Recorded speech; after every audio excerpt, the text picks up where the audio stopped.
What's difficult for me is knowing that having your 6-year-old say to you, Mom, it's okay, you can go out because I can teach Grandpa and Grandma what to do if Kayden has a seizure.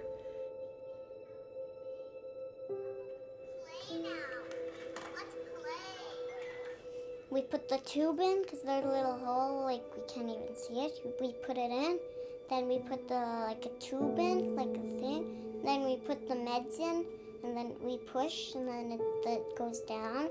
Sometimes he pukes his meds out, but that's okay. My mom's not really happy about that.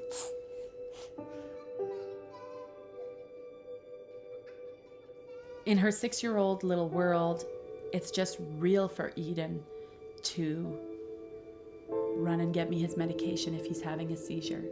It's real for Eden to help put the syringe and the medication through his tube. She wants to be part of that, and she loves Kayden, and she wants to help with that. So any possible way that she can help, that's her world. Like, she doesn't know anything else. Like, and she's okay with it. He was brave because he didn't want him to hurt himself, or he didn't want to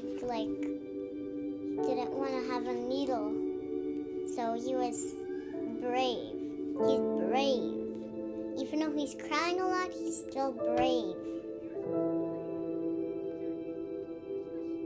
Even though I know that the circumstances, and I know that I did everything that I could, and I did my best, etc., but you still always have that little lingering, as a mom, you just have that little voice, that little guilt. And especially now, because Kayden's in a medically stable place, and some days I just look at Eden and I think, how is she 6?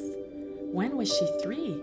Like, and it just seems like it's all gone by so fast. But in reality, when I was living through it, we were living moment by moment. So we were definitely living in the trenches and swimming uphill.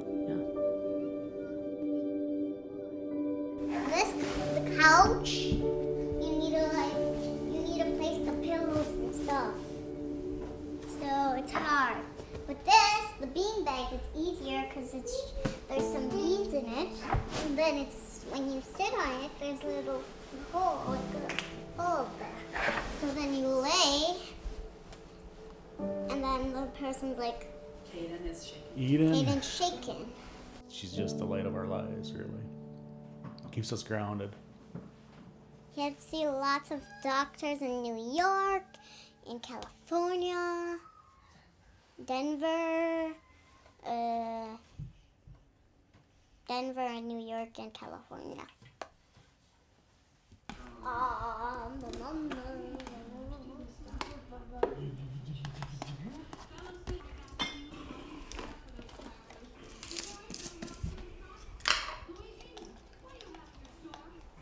Kayden vomited for 3.5 years of his life severely, and was severe failure to thrive. And we finally found a solution, and we went to New York, and we met with a very highly skilled, successful, expert dietitian that could revamp all of Kayden's nutrients and his food intolerances, and still meeting his caloric needs and his intake. So meeting this dietitian was definitely a huge turning point for us. All of this food has to be so thinned out that it has to be able to go through a little tiny tube. So you have to have a highly specialized blender. So we go through a blender like this, I don't know, every 4 or 5 months, because you're using this like 2-3 times a day. And what we need to do is we have to get this entire amount of food. It has to go through this tiny little tube. So, like, you gotta blend your food sometimes once or twice, sometimes even 3 times, because remember, he's getting this in the night. Kayden, your food is here.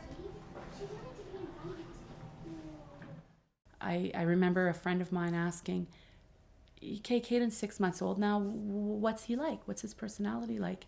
And I remember thinking, I have no idea what his personality is like, because he's in excruciating pain all day, all the time. And I was very fearful that I would go into his room and find him, and that he'd have died in his crib.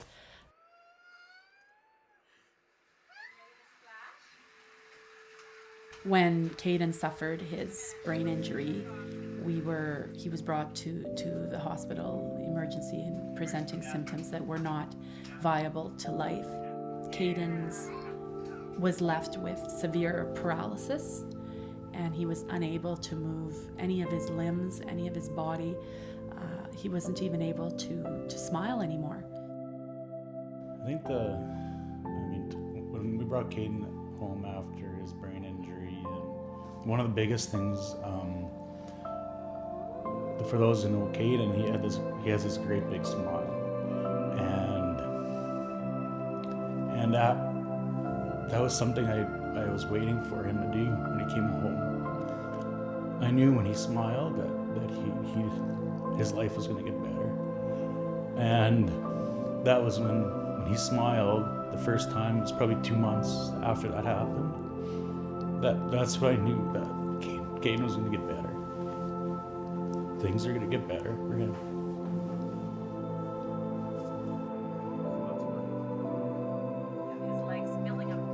A huge breakthrough for us was finding the Anand Banyal method. This has really changed Kayden's life. We did numerous intensive trips, and it was successful in the sense that Kayden relearned how to sit up, how to hold his head up. He relearned how to move, how to reach, how to grab, how to side sit, how his mobility. So it's been really breakthrough. It's a big breakthrough for us. I noticed that he was like not really puking so badly, having seizures so badly, and he wasn't having he wasn't so cute when he was a baby. He was getting bigger. Like he's almost as tall as me. I think things are at a new kind of norm for us. Kayden's more medically stable. There's still some unknowns in terms of his obviously his diet and his feeding issues, and I feel that he's ready and willing to learn and to get the help he needs and to truly benefit from that help. So today, Kayden has made tremendous progress. He tolerates. One of the biggest things for me as a mom is that Kayden is happy and he's joyful and he plays with his toys. After not playing for 3.5 years, he enjoys his toys and he plays with his toys and he's interactive. Our day-to-day lives are still focused with a lot of appointments and a lot of food school and occupational therapy and getting him to these different appointments but it's worth it. He's getting there.